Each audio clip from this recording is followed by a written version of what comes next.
And furthermore, I will discuss the significance of the Abhidhamma within the Tibetan tradition, and talk a little bit how it is studied in the traditionally studied. So it's quite a big range of topics. Actually, it will be more like an overview. So yeah, I'll do this. I'll start now my presentation.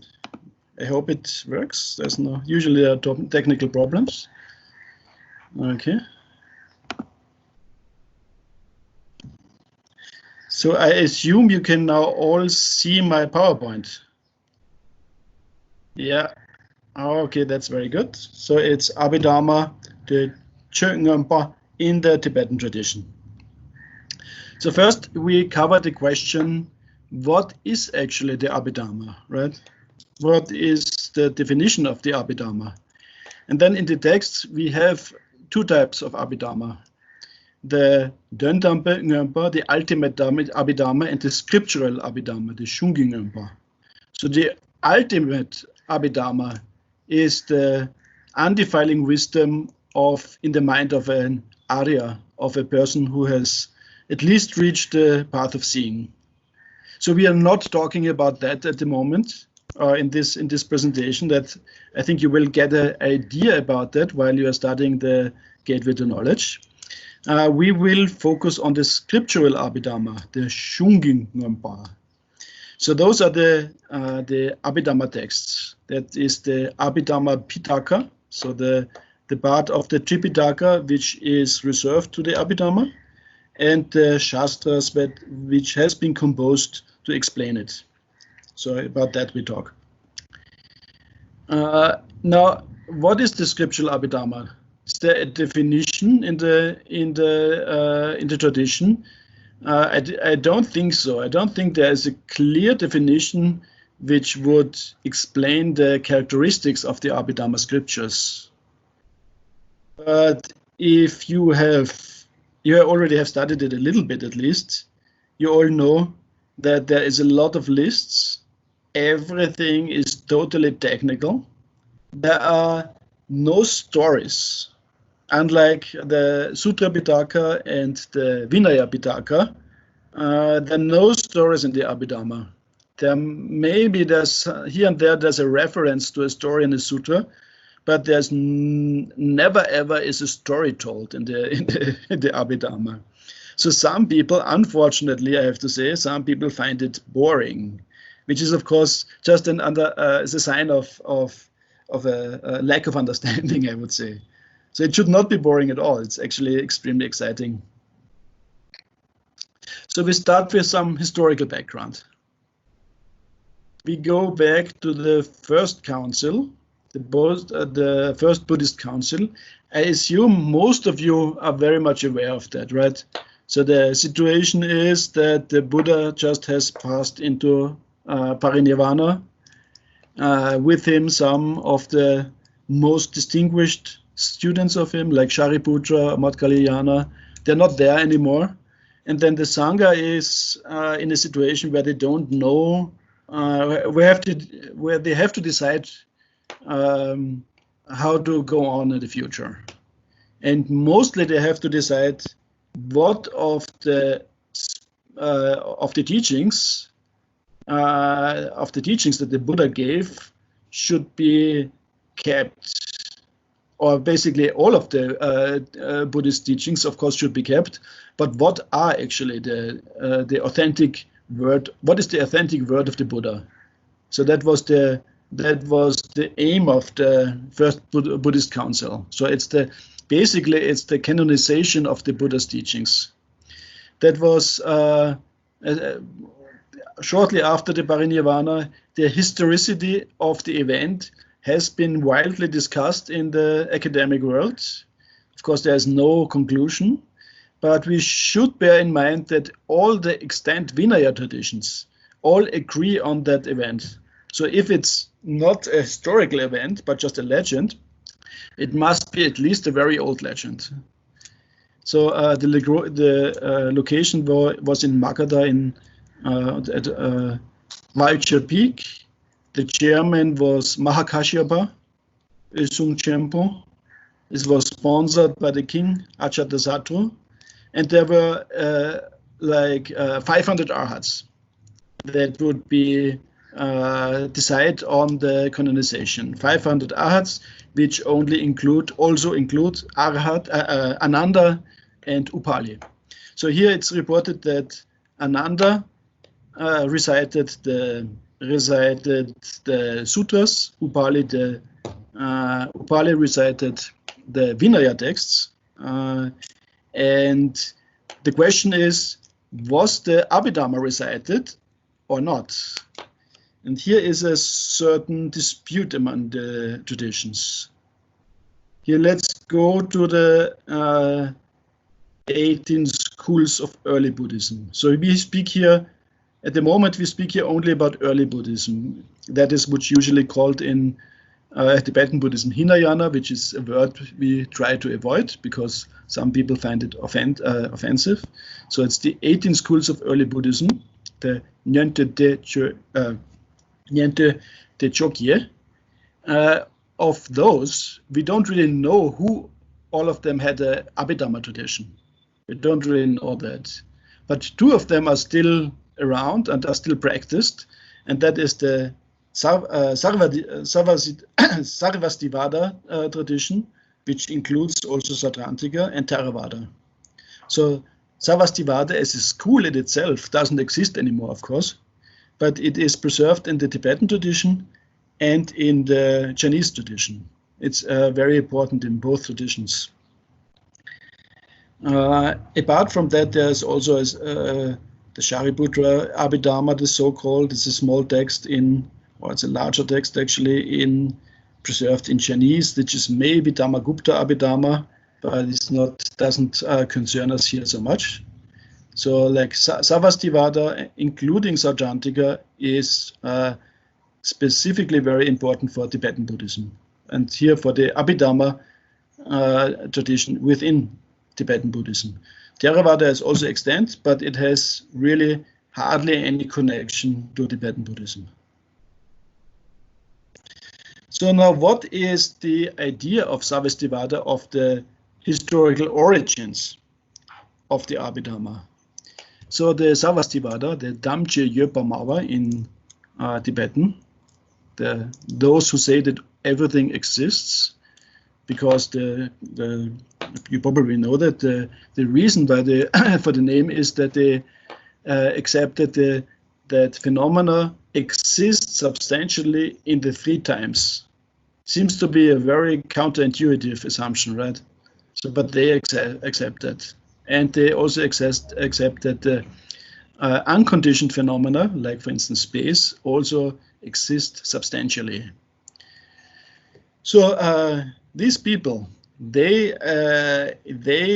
assumed, or they accept, that at the first council there was an Ur-Abhidhamma, like an original Abhidhamma, that was recited by Mahakashyapa himself, by the chairman himself, in the form of this matrika, of lists. So those were not really treatises, they were not stories, but they were just lists. And this was a lot of material in a not very ordered form. But later, 7 arhats came and systematized them into 7 treatises. Those are the 7 treatises of the Abhidhamma within the Sarvastivada tradition. And because those 7 arhats did such a great job and made no mistakes whatsoever, these 7 treatises are considered to be the word of the Buddha within the Sarvastivada tradition. Now, out of the Sarvastivada tradition, the Sautrantika emerged.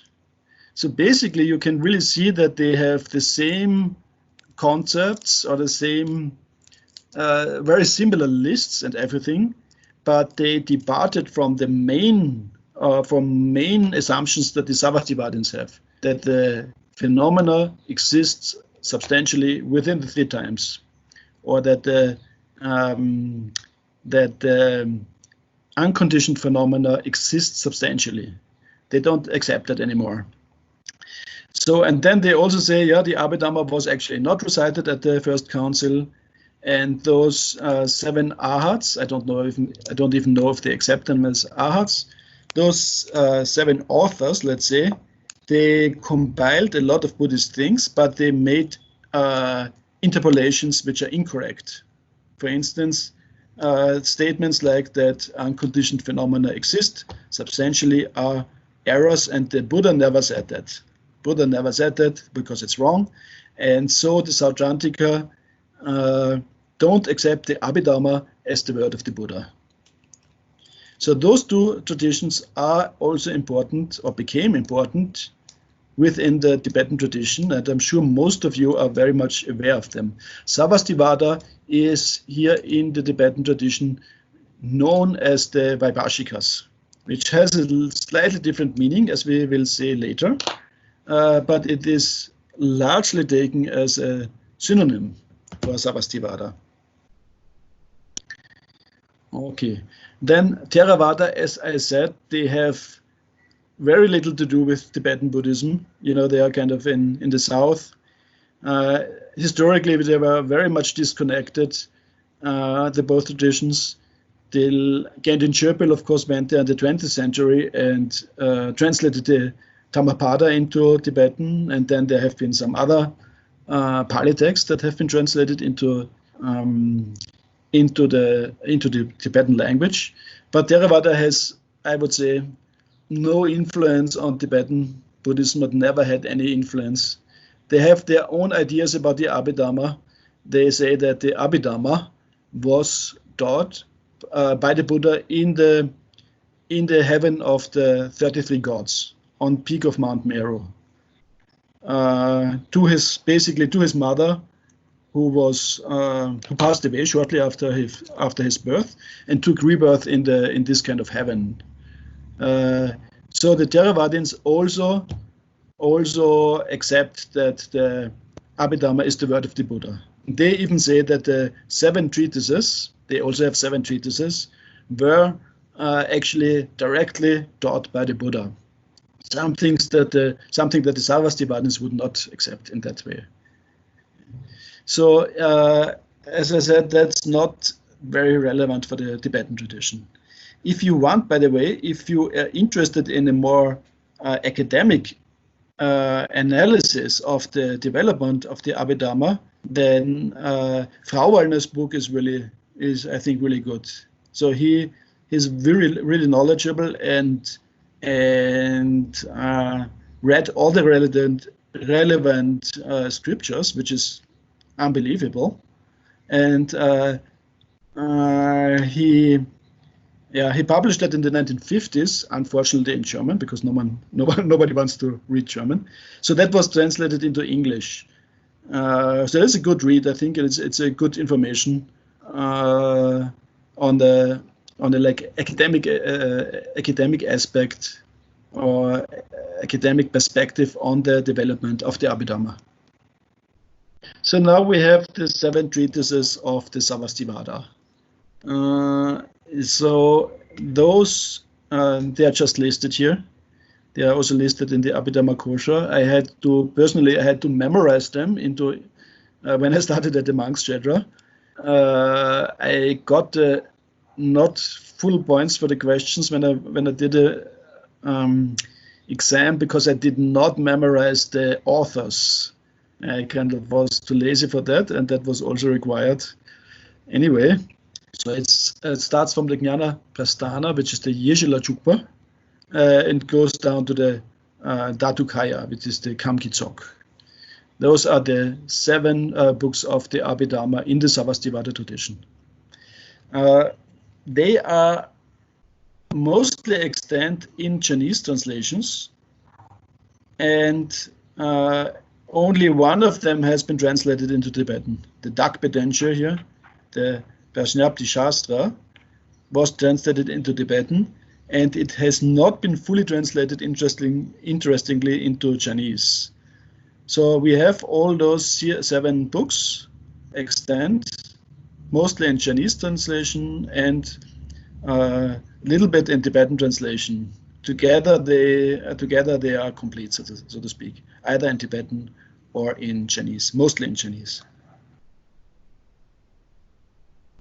So one has to bear in mind that this is the Abhidhamma Pitaka in the Sarvastivada tradition, meaning it is the equivalent to the Sutra Pitaka and the Vinaya Pitaka, but looks very different because here in the Abhidhamma Pitaka there are actually treatises, whereas in the Sutra Pitaka and the Vinaya Pitaka there are stories basically, right? So it looks quite different. So after the canon of the Sarvastivada was closed, there were a lot of additional treatises that has been composed to comment on those, on the Abhidhamma Pitaka. And two of them were especially important, and they are also relevant highly relevant actually for the Tibetan tradition. One is the Mahavibhasha and the other one is the Abhidhamma Kosha.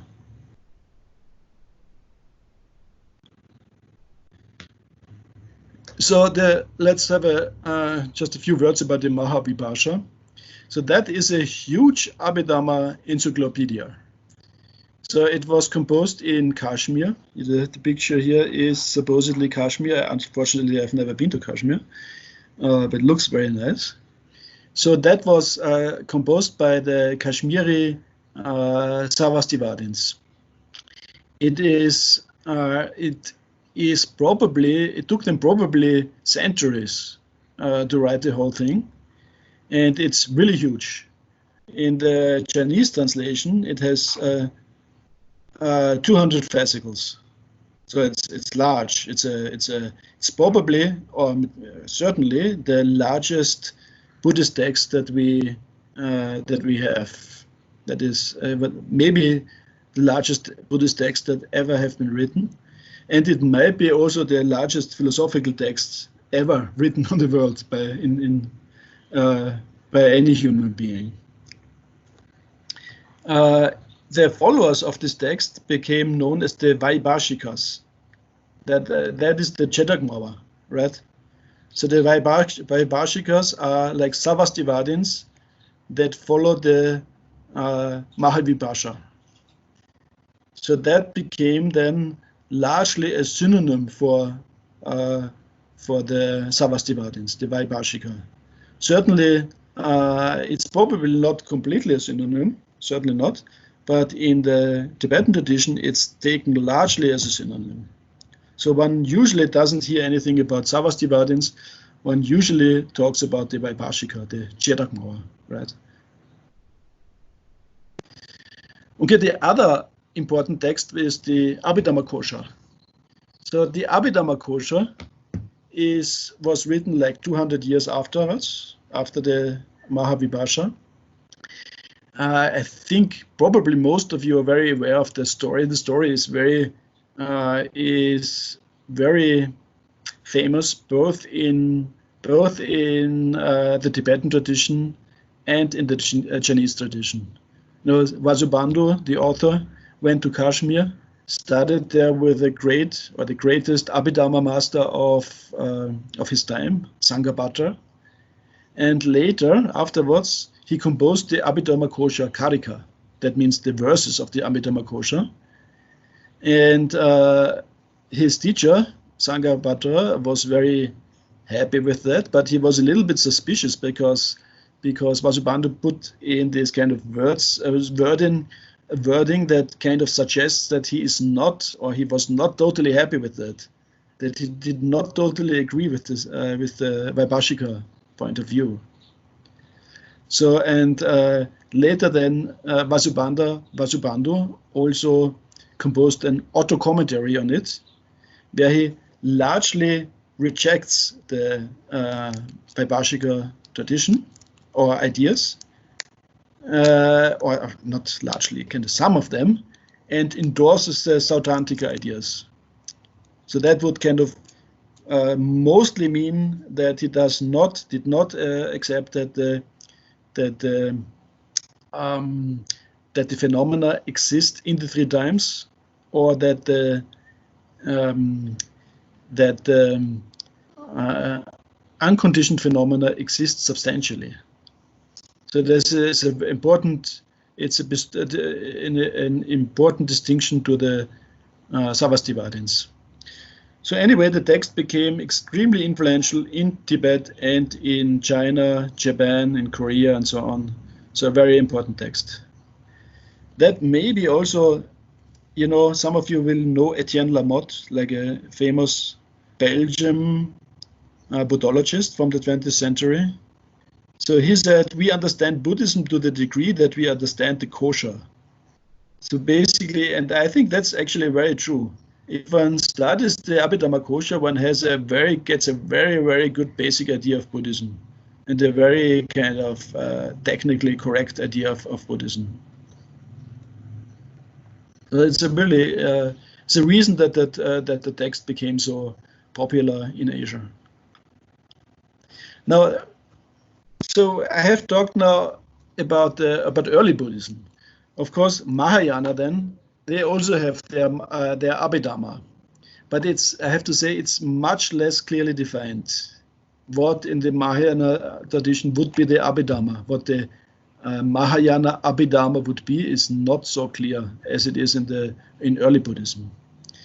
So of course it starts with the historical account. The Mahayanists say, or some of them say, that there was also a first council for the Mahayana scriptures, kind of in the vicinity of the first council for the early Buddhists, that was headed by Mahakashyapa. And in this council was headed by Manjushri, who recited himself the Abhidhamma. Not everybody accepts that, and within the tradition. So this is kind of a disputed within the Mahayana tradition itself. Anyway, the Mahayana Mahayana Abhidhamma Pitaka is not so clearly defined. So what is the contents of that Pitaka is not that clear. So generally, one has to say Abhidhamma is, for the most part, something that is in early Buddhism. So highly relevant in early Buddhism. In Mahayana, it's also there. It's also there, but it's not so. It doesn't have this. It's not so clearly defined. It's not so clear what it is, and it seems more like an interpretation of the Hinayana Abhidhamma in the Mahayana perspective. There are also not that many Mahayana Abhidhamma texts. So we have listed here 3. The Yogacara Bhumi, for instance, everybody knows that, is certainly not an Abhidhamma text, but it has some Abhidhamma elements in it, some definitions and so on. Mahayana Sangraha is a Yogacara philosophy text. Is seen by some people as an Abhidhamma text, but is far away from being like the equivalent to the Abhidhamma Kosha, for instance. So what would be like a proper Abhidhamma text in the Mahayana tradition? That would be the Abhidhamma Samuccaya, right? So all these 3 texts are attributed to Asanga. Asanga is, of course, the older brother of Vasubandhu. So the Abhidhamma Samuccaya is maybe the key text in the Mahayana Abhidhamma, and has become also very important in the Tibetan tradition.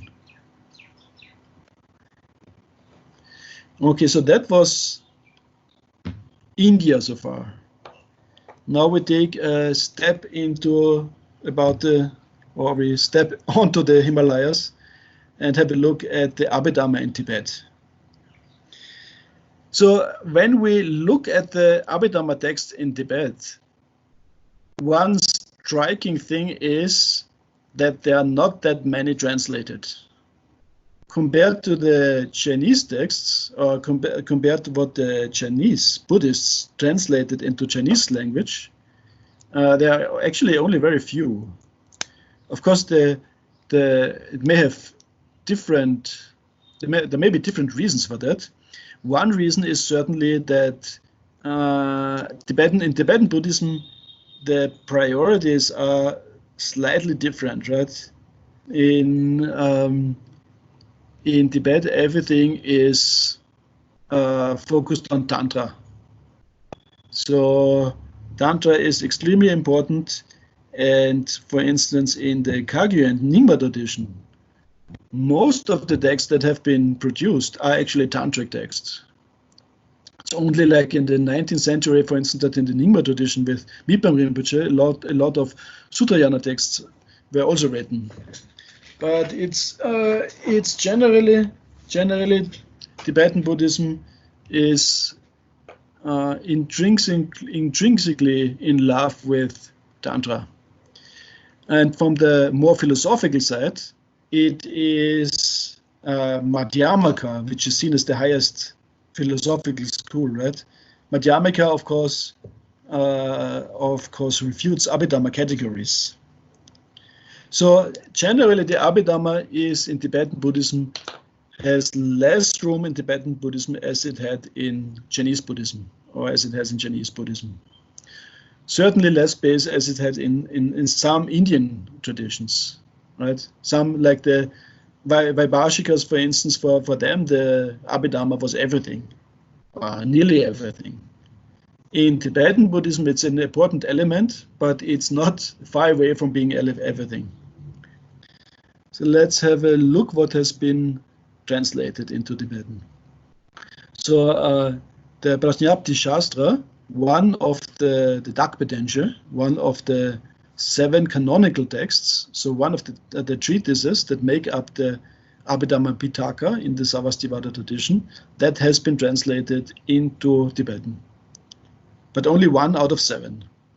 And then the Mahavibhasha, this huge text that I briefly touched upon, that they attempted a translation in the early translation period, but they never completed it for whatever reasons. I assume simply they had other priorities. And of course, it's a huge task. It's kind of thousands and thousands of pages. So they never completed that.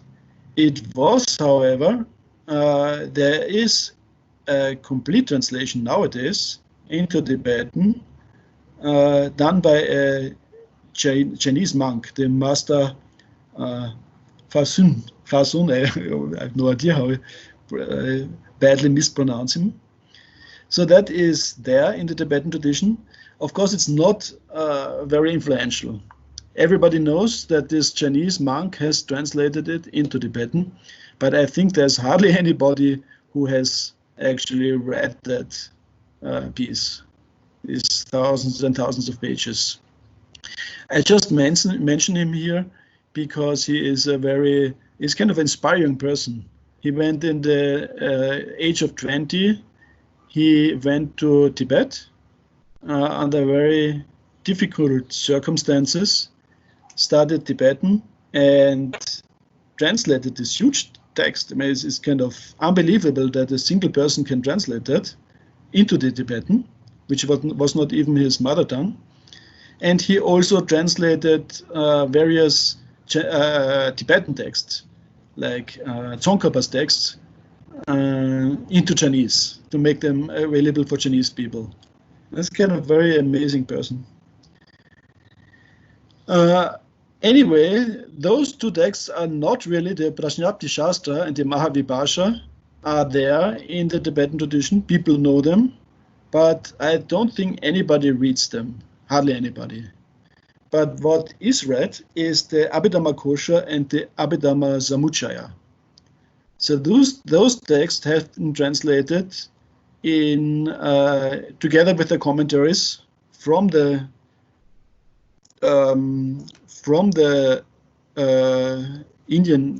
Sanskrit originals. And since the Abhidhamma Kosha is such a brilliant text, the assumption is, usually in Tibetan Buddhism, that by translating the Abhidhamma Kosha together with the with the together with the commentaries, the whole Savastivada and Sautrantika tradition has been transferred to Tibet, is available in Tibet through this single text. Yep. So, and that those two are together known as the lower and the higher Abhidhamma. Lower Abhidhamma being the Abhidhamma Kosha, which is then the Hinayana perspective, and the Abhidhamma Samuccaya, which is mostly seen as the Mahayana perspective. So that would be the Ngömpa, Okma, and Gongma.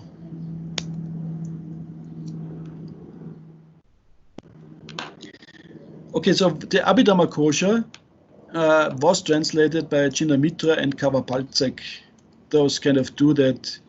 If you know a little bit about the early translation period, they translated a lot of things, among others the Abhidhamma Kosha.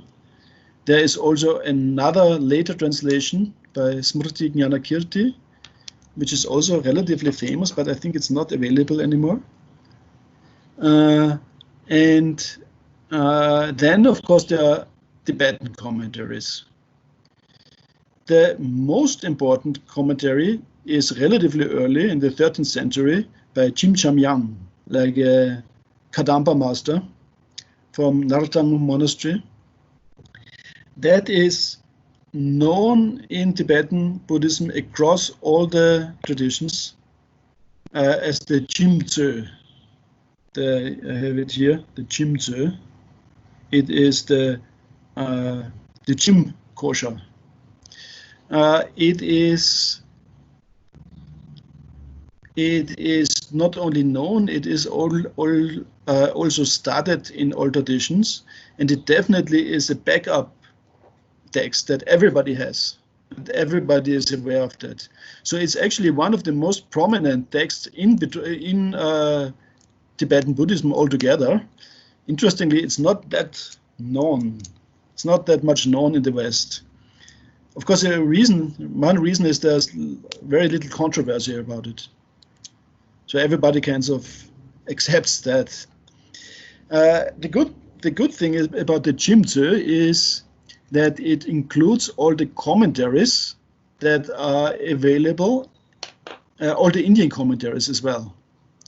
So the important points in the Indian commentaries are also included in this one book. Also, then above or in addition to that, also the Yogacara view is also often mentioned. So it is a very complete, it's a very, very complete and brilliant book that I also relied heavily on while studying the Abhidhamma Kosha. Apart from that, there are also a couple of a lot of other commentaries, of course, like the one in the Nyingma tradition by Mipam Rinpoche, which is actually, for the most part, a abbreviated version of the Chimtse. Abbreviated in a way that one sentence in Chimtse, which has, let's say, 50 words, only has like 30 words in Mipam Rinpoche's commentary. So for the most part, it's the same meaning, but it's more concise and more difficult to read. So it's kind of nice to study, but it's difficult to read. So that's the Abhidhamma Kosha. Then the Abhidhamma Samuccaya has been also translated already in the early transmission, in the early transmission period, and has been an important source already for one of the first Tibetan texts that were written on Buddhism by Kavapaltsek. He draws from it as a source. It has been then retranslated by Atisha and Ngaklo, and there's also, of course, a bunch of Indian, of Tibetan commentaries on it.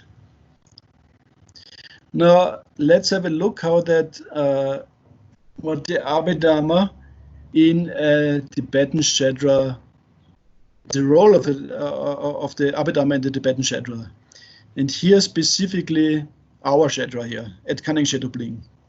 So you may not be aware, the name of the monk's Shedra here is actually Sangye Yeshe Institute. It's so the counterpart to the Rangshung Yeshe Institute, which was mainly for lay people, and the Sangye Yeshe Institute is for the monks, but the name is kind of not used a lot. So it is, they have 9 years. 9 years, and the Abhidhamma is taught in the first year and in the 5th year. In the first year, it's the gateway to knowledge. Basically, it's the text that you are studying right now. The way they study it is that they memorize the whole Domjang, so the verses. So they have to have memorized that before they enter the class, and they have,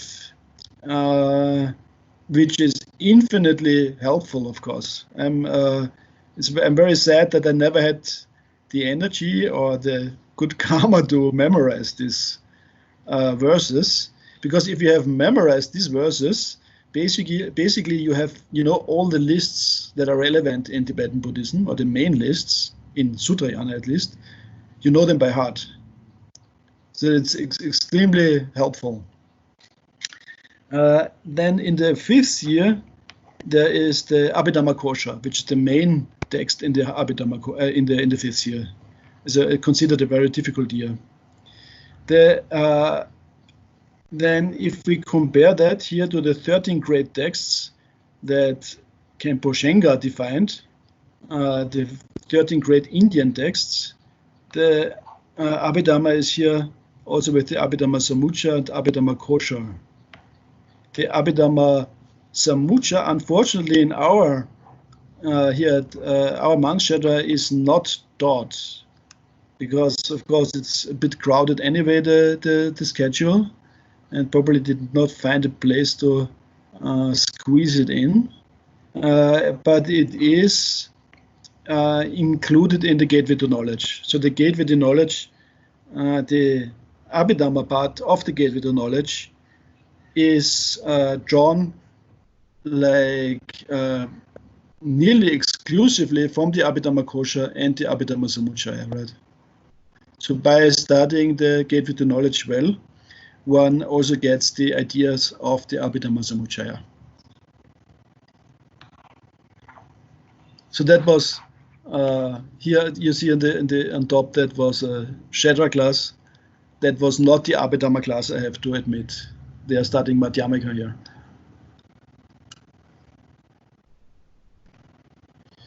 Okay, now it's the one question that of course comes up for sure is, why is the Abhidhamma actually needed?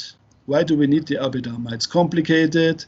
Some say it's no fun, or some even say it's boring. So why is it needed? The Abhidhamma certainly contains all the concepts of basic Buddhism, all basic concepts of Buddhism. So by studying the Abhidhamma, one automatically knows, has a brilliant foundation in Buddhism. If one doesn't study the Abhidhamma, this basis is most likely missing. And since this basis is missing, if you haven't studied the Abhidhamma, it makes problems. It's difficult to understand other topics. So the Abhidhamma is extremely important to understand every other topic within Buddhism, within Tibetan Buddhism. It's extremely important. So it is, for instance, indispensable for understanding Madhyamika, Yogacara, the path literature from the Prajnaparamita Sutras, Pramana, and Tantra. Vinaya, I'm not so sure. Vinaya, I've never studied, right? So I don't know what the overlap is here. But if we have a look at Madhyamika, for instance, a lot of Madhyamika is concerned with refuting Abhidhamma categories. So if one has not studied Abhidhamma and studies Madhyamika texts, one is often refuting something that one doesn't understand. or maybe one can get a certain understanding of the system that is refuted, but it will never be a complete understanding. So the understanding will also only be partial, and it will never make sense actually. So basically one is refuting something but which doesn't make sense anyway, and the whole Madhyamika study then becomes a little bit frustrating. I can say that from my own experience. Whereas if one has a good grounding in Abhidhamma, Madhyamika actually becomes very easy, and it becomes also applicable to one's own situation. It helps one if one has like more interest in practicing than an academic interest. It's extremely good, helpful to have studied Abhidhamma and then refuted to Madhyamika. Very important. And Yogacara, I never had a chance to study Yogacara in real detail, but I have heard that Yogacara studies in East Asia, like in Japan, where they still do that a lot, is mostly concerned with Abhidhamma. So Yogacara, of course, they have the Abhidhamma Samuccaya, and like the most part of their studies is focused on Abhidhamma. So it's crucial for Yogacara. And then if you look at texts like the Abhisamaya Alankara, that would be here the path literature, so that would be that's known as the hidden meaning of the Prajnaparamita Sutras. The open meaning is basically Madhyamika philosophy. So that is something, if you read a Prajnaparamita text, you will immediately recognize the teachings of emptiness and so on. Whereas teachings about the path, what happens for a practitioner that traverses the path, that is not so obvious in the sutras, and that's called the hidden meaning of the Prajnaparamita Sutras. And for this to understand, so here, this is a very complicated topic. It has a lot of technical terms as well, but these terms are a little bit, they're not super clearly defined in these texts, and one will find them probably a little bit vague, but one understands them much, much better if one goes back to the Abhidhamma. And all the terms that come up here in the path literature also come up in the Abhidhamma, like in the Abhidhamma Kosha. And there they are very clearly defined. Of course, the definition in the Abhidhamma is not 100% then accepted from the Prajnaparamita Sutra point of view, but it is extremely helpful to get a clear understanding of the Abhidhamma context, to understand the same term later in the Prajnaparamita context. So here, again, the Abhidhamma is indispensable. Then if we go to Pramana, the next, that would be Tema, so the epistemology and logic. Those teachings operate in the Abhidhamma context. If one does have no Abhidhamma background, the Pramana is a little bit, again, is without foundation. So, and then if we go further to Tantra, many people have somehow the idea that Tantra and Abhidhamma are kind of opposed to each other or mutually exclusive, or they have nothing to do with each other. But that's really a misunderstanding. So in Tantra, a lot of Abhidhamma terms are taught actually. Remember in the Hevajradhatra that Khenpo taught here, a lot of Abhidhamma terms come up, like the five skandhas, the five aggregates, the dhatus, and so on. And they are in the tantras. They are equated with like deities, right? The pure form of the, for instance, the pure form of the five aggregates would be like Vairocana, Akshobhya, Ratnasambhava, Amitabha, and Amoghasiddhi. And that's also what is practiced then while practicing Tantra, the pure forms of the aggregates or the dhatus. like the female Buddhas, they represent the pure form of the elements and so on. Also, like in the Abhidhamma, you have all the cosmology. In the Tantras, the whole cosmology is said to be complete in the own body, right? So and then you have like in the Sabmunangden, in the how is it translated? The profound inner principles.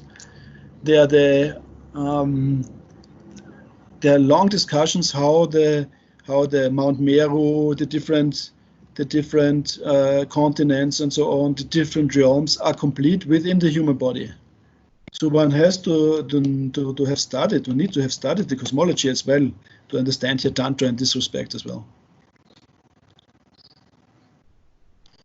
Okay, so then let's have a look at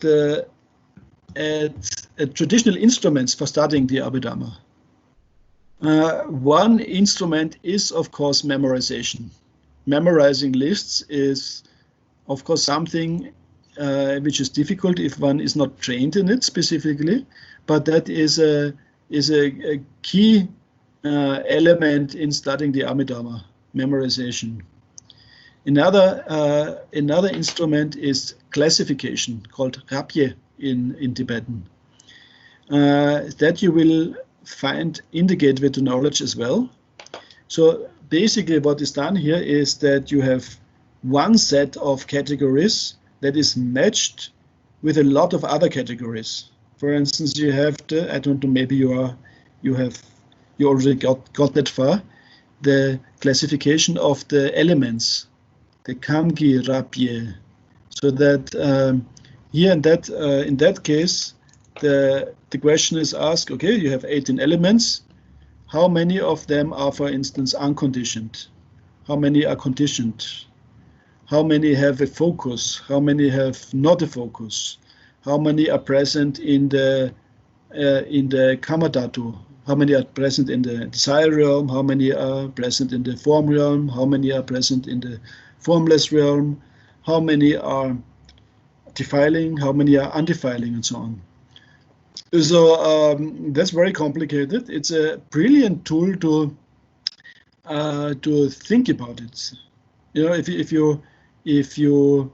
you think about it again and again, you have to understand these categories and the nature of these categories really well.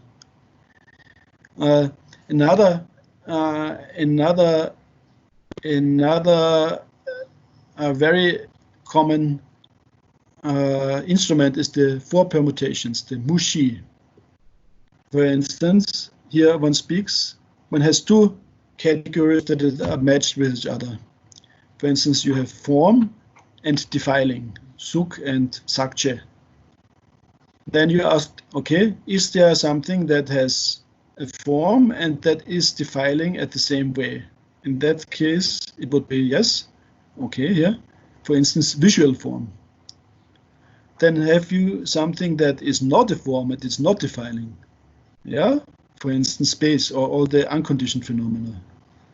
Is there something that is form and is not defiling?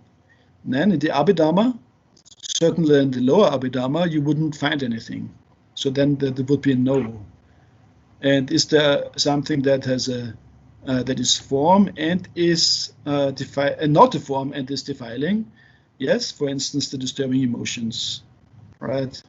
So this is a relatively simple example through the an analysis for the mushi, the four permutations. So this is something that also goes back to the Abhidhamma Pitaka. So this kind of analysis you can find already in the Abhidhamma Pitaka. So it's a very ancient way of studying the Abhidhamma, of approaching the Abhidhamma. Right. Okay. So with that, I am done with my presentation. So thank you everybody for your patience and for listening to me. If you have any questions or remark, please feel free.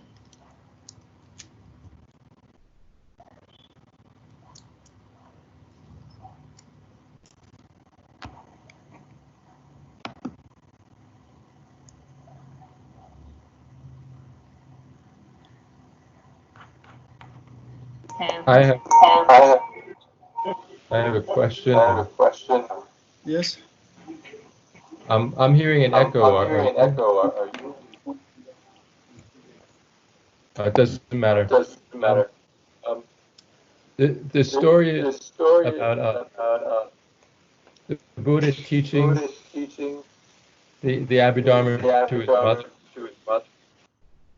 So that doesn't exist in the Tibetan tradition. That's just a Pali Theravadan story.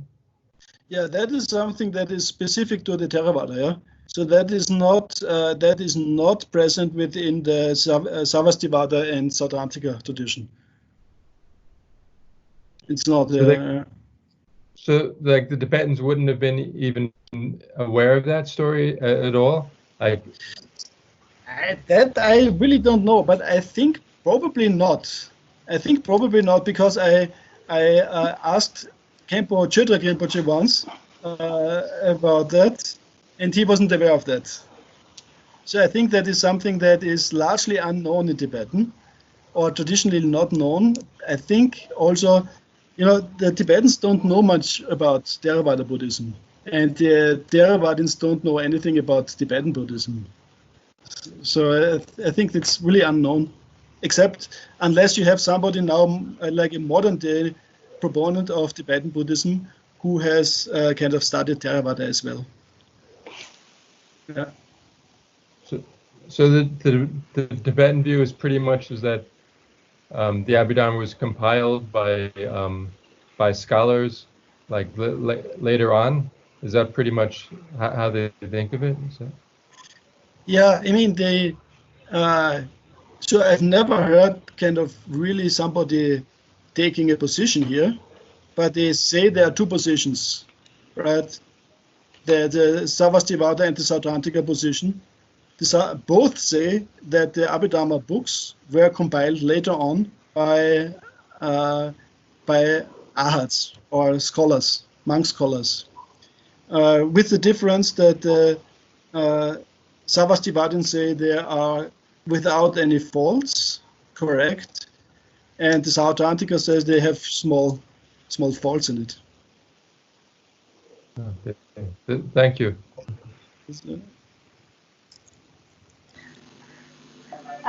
Yes, Hello, I think Didi was have the two second one. questions. Yes. Oh, thank you.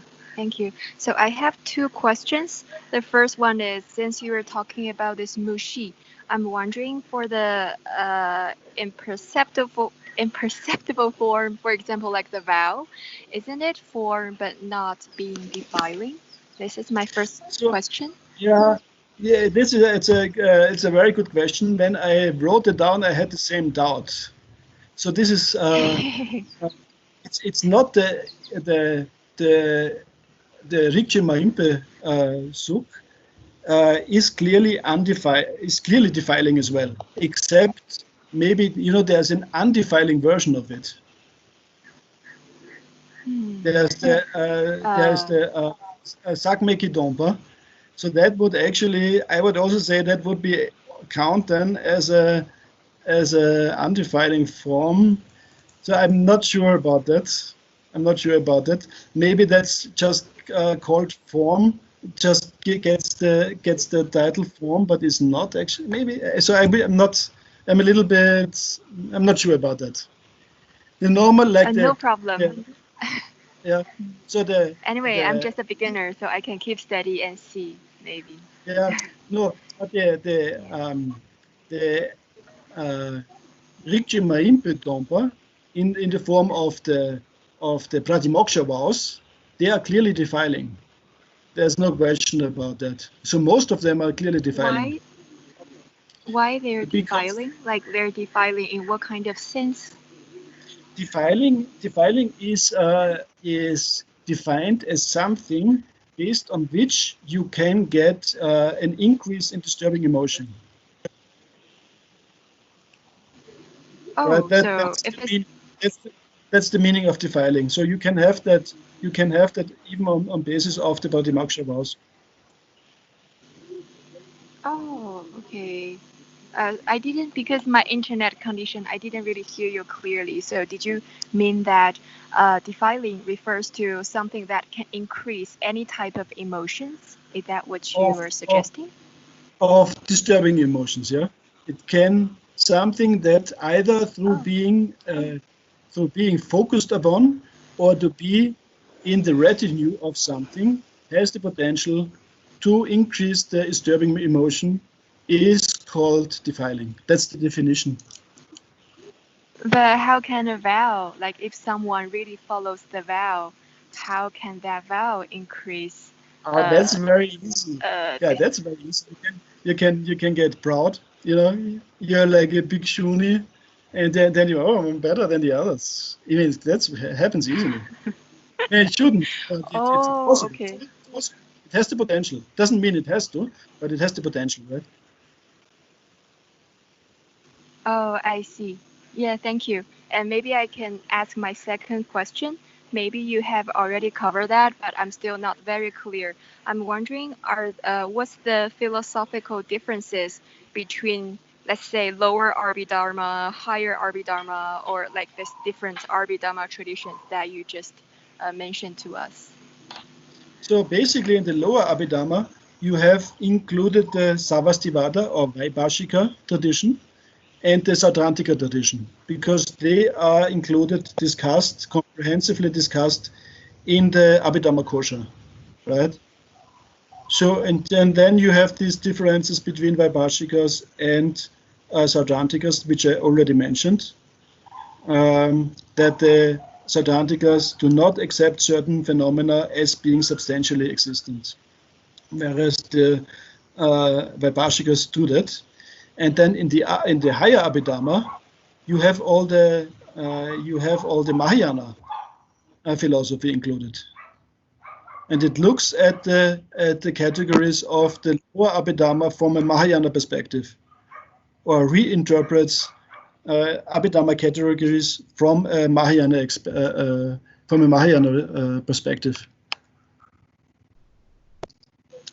Can I ask what's the Mahayana perspective? For instance, that would be, for instance, that there are not 6 consciousnesses, but 8 consciousnesses. For instance, there are. Yes, Okay. please. There are a lot. If you study the Gateway to Knowledge, you will find a lot of differences, because these differences are mentioned in the Gateway to Knowledge, right? So can I understand, in general, the kosha is mainly for lower Abhidharma, and texts like Samuchaya, they're mainly for higher Abhidharma? Can I understand something like that? And exactly. So I'm also okay. So I'm also wondering, what's the higher Abhidharma's attitudes about the so-called partless particles? Yeah, I mean, the partless particles, of course, from the Yogacara perspective, it's not accepted, right? And here we have different views within the Tibetan tradition, but in the Nyingma tradition, there is a appearing mode and a abiding mode. And then the higher Abhidharma would then, in the appearing mode, accept the partless particles, but not in the abiding mode. Okay, thank you. Very clear. Thank you so much. All right. Okay. Yeah. Okay. I know you have your hand up, or is it? Yes. Yeah. So I have a comment and a question. First of all, thank you for the presentation. It's the first time I understood why I should study Abhidharma. Thank you. All right. And I'm wondering whether the presentation will be available to us to look at again. So yes, yes. Yeah, I'm happy to share it. Yeah, of course. Yeah.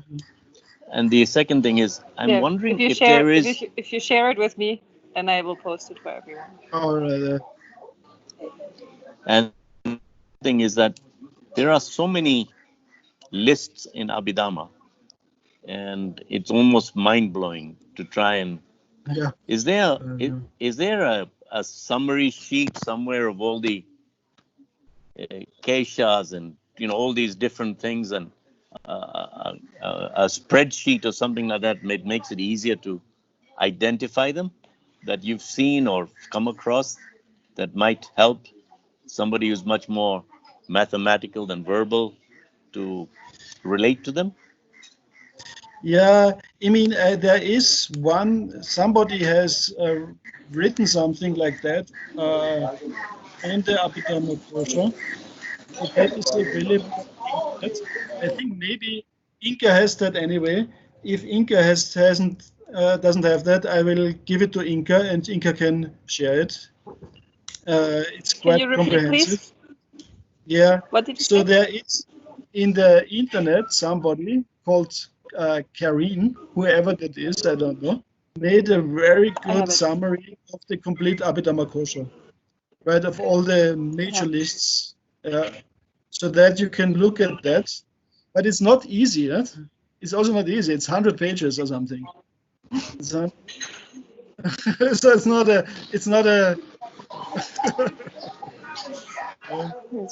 But I will share it.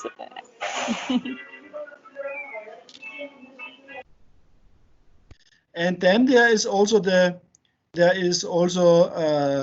handouts that for the gateway to knowledge that several people have worked on, but I think what were first done by Joanne, created by Joanne, so they will be also made available then during the course, I guess, yeah, through Inka, through her kind heart. I'm not giving you all the handouts as they are, but I'm including them in the slides, in the PowerPoint presentations that I'm providing for you for the review classes. So you have all that information in there and in the notes for the presentations.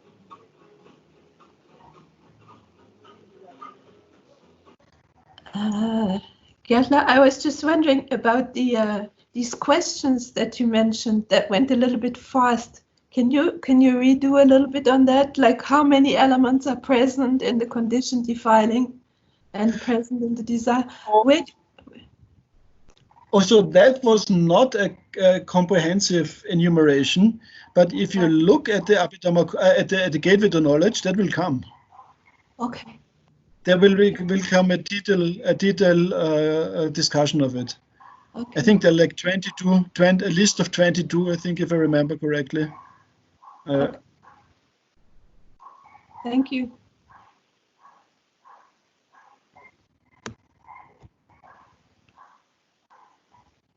All right. I think if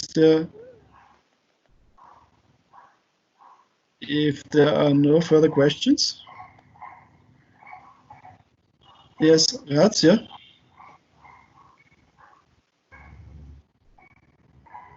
Yeah, I was wondering what's the position of the Pudgala variants throughout all these Abhidharma history and talks, right? So what kind of ideas, or do they even follow Abhidharma or not? So we don't have the Pudgala Abhidharma, right?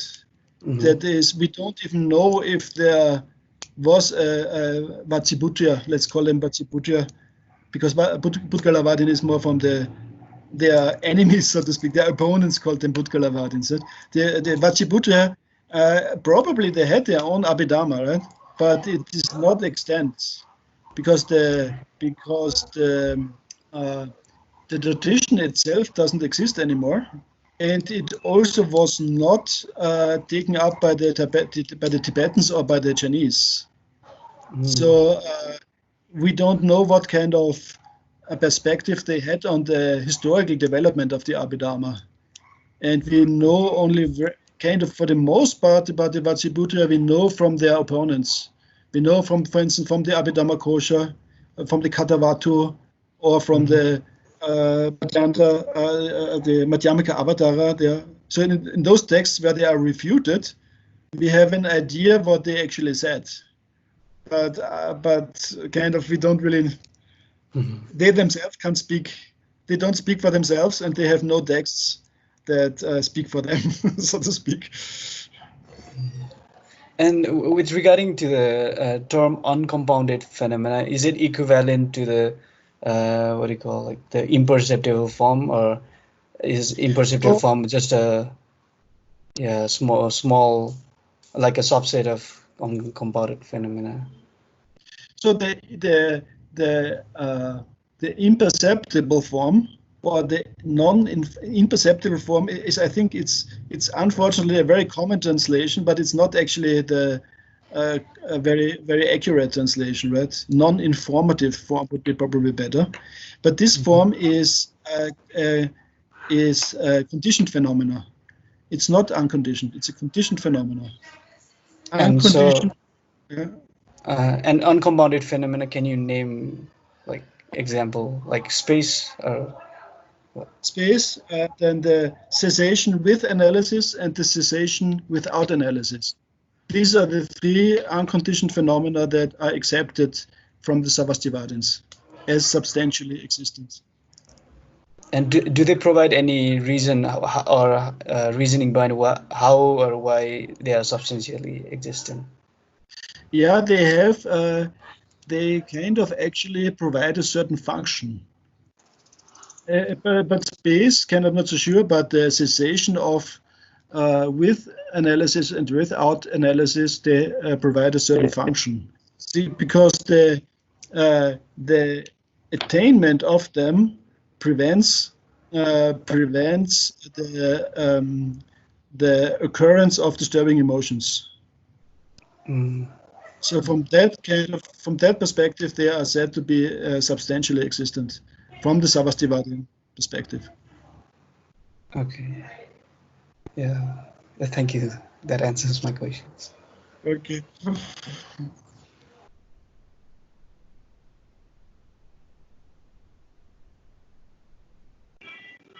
Mark, I think you're also unmuted. Did you have a question? No, I put my hand down. Okay.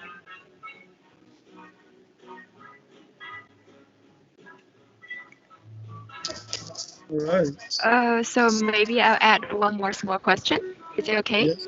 If Yes. no other students like it. Okay, so I'm always wondering about space. I'm not sure like how, according to different orbidharmic systems, how they resolve space. Why the space is not a form? Because it's perceptible, right? You know, it is actually not perceptible. You cannot perceive form. You cannot perceive.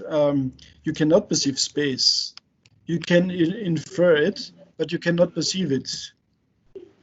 So if you say you perceive it, you would have to say you have to perceive it with one of the five faculties.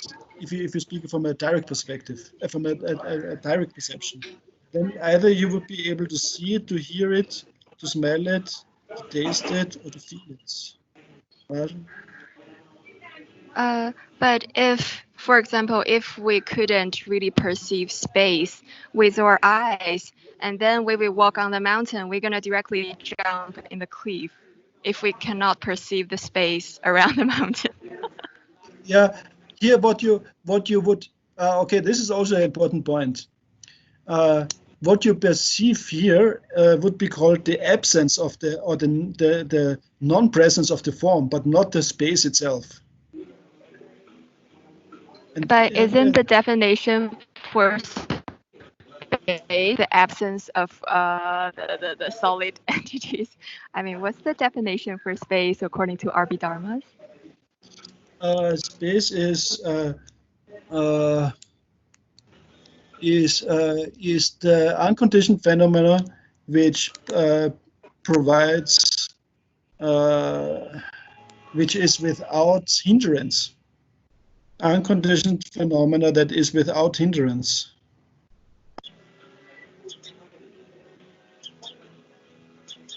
Okay, so without hindrance, and then yeah, so when we perceive the absence of the hindrance, that's already we're perceiving the presence of space, right? Yeah, you would kind of infer the presence of space. So the problem here is a little bit more complicated. There is also then a slight different view of the Savastivada and the Sautrantika on space. According to the, if I remember correctly, according to the Savastivada, there are two types of space. One is the actual space, and the other one is like that which is inside a form. So that would be an actual object. So that would be then perceivable. But that is not a unconditioned phenomena. That would be form then, yeah. Something that is, you have in a vase, there is space, so to speak. But it's not the unconditioned phenomena form, but it's that which is included in form. Oh, I see. But still, I don't really understand why we cannot perceive the first type of space, because since space is also the absence of the hindrance, so space is also something, sounds like a dualistic phenomena, because the space has to be established on the base of the existence of hindrance. So space itself sounds something like it has to be established depend on another thing. So I still don't really understand. Yeah, so that's very correct. That's also what the Sautrantikas say. Space is not substantially existent. It's just imputed on the absence of hindrance. It's just imputed something. It's just imputed that is on the absence of something. It's nothing that is actually substantially existent. Yes, so this is why I don't quite understand why other arbidomic systems establish space as something unconditional, also not form. So this is the part where I got stuck. Yeah, I think for that you have to go deeper into the Savastivada system. So these kind of their notion of certain things being substantially existence is not that easy to understand necessarily. Also the presence or the substantial existence of a phenomena in all three times is not readily understandable.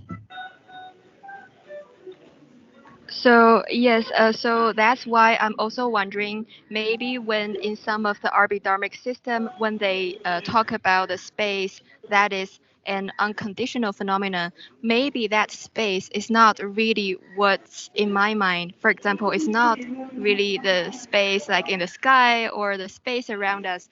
Maybe it's something something similar with mind's nature, or so yeah.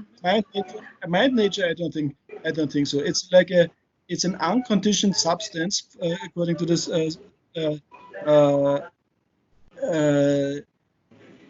according to the Savastivadins that provides the place for something to be. Right. Okay, so according to Sarvastivadins, the space is unconditional in what kind of sense? It is unconditioned. It is unconditioned in the sense that it never came into being. It never is destroyed.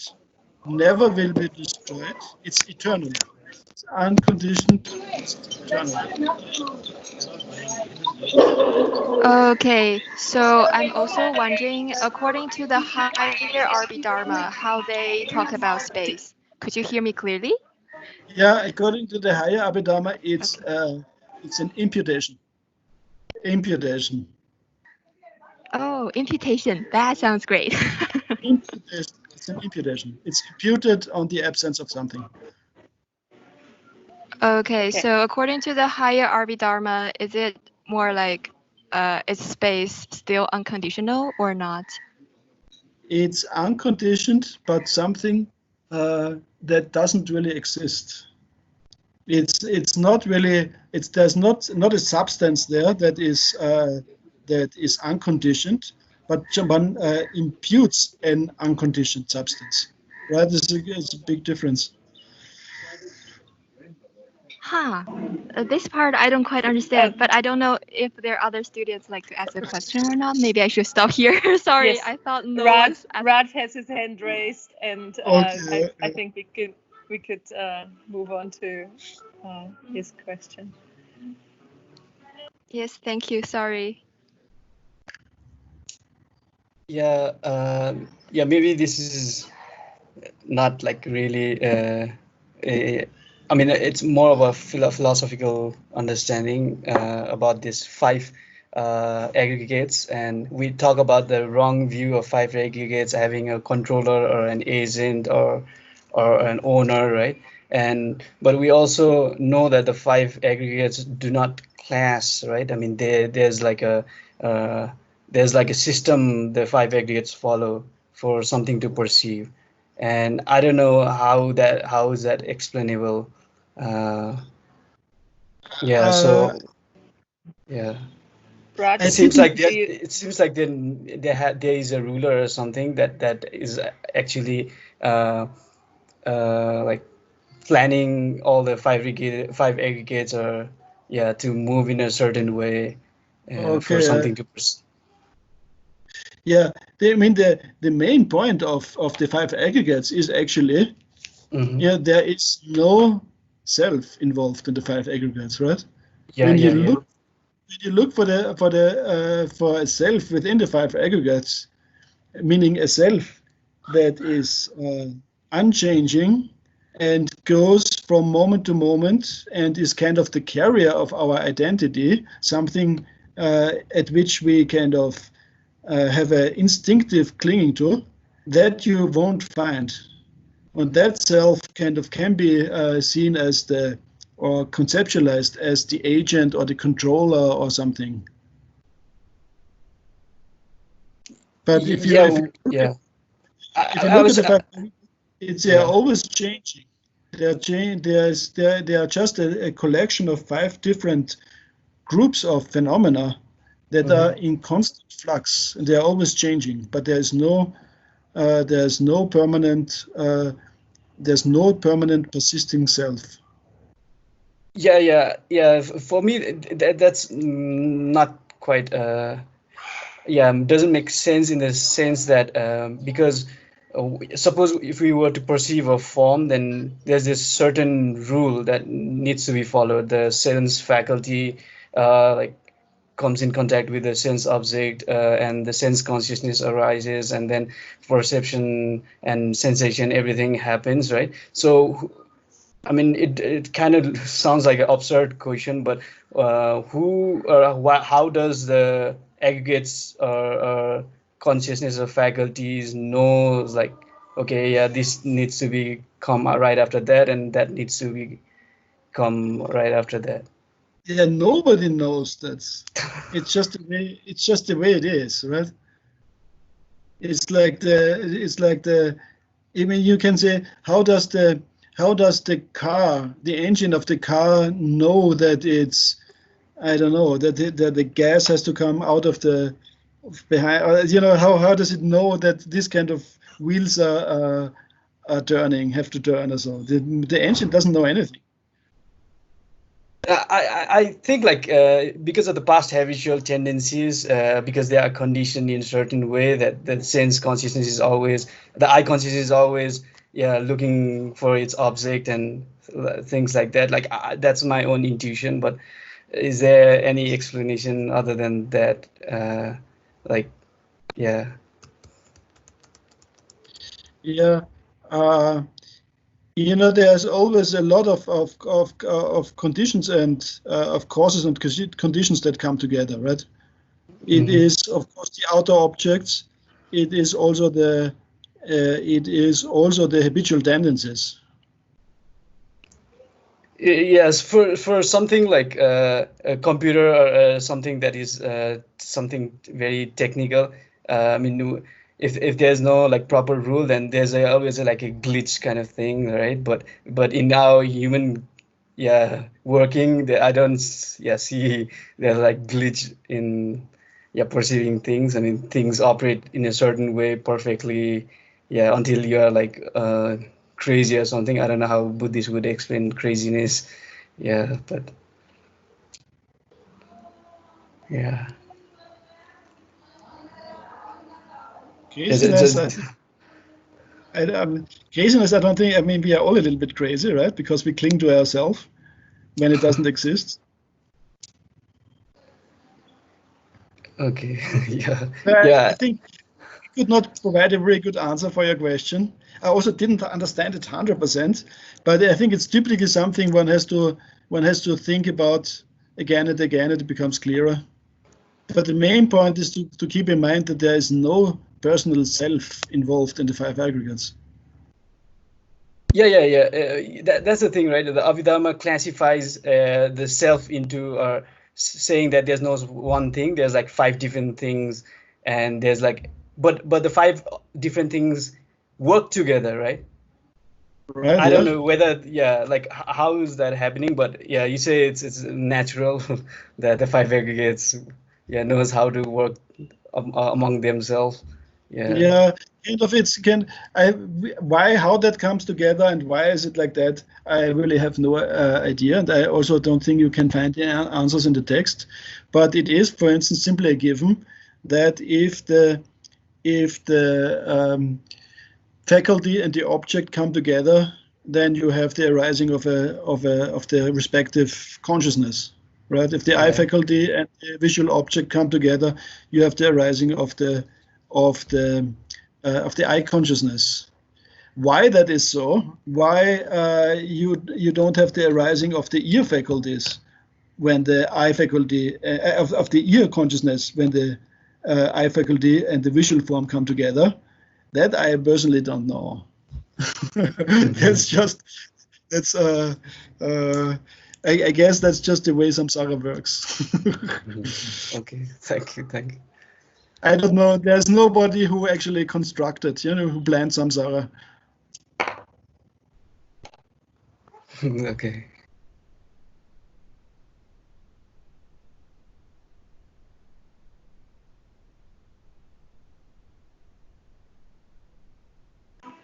So it seems that Raj's question was the last one. And we are also nearly out of time. So unless there's another very quick question, then probably we can stop here. And for your attendance, please give a little feedback today in the attendance quiz. Whether you found this helpful or what you appreciated the most of this talk. And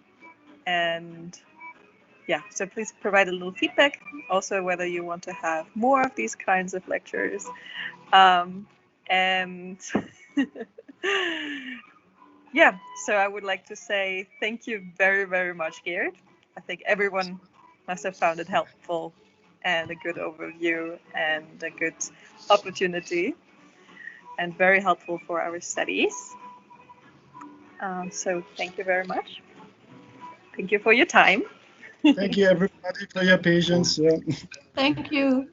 Enjoy Thank you so much. Enjoy the Gateway College. Very clear. Thank you so much. Thank you. Thank you. Thank you. Thank you. Thank you.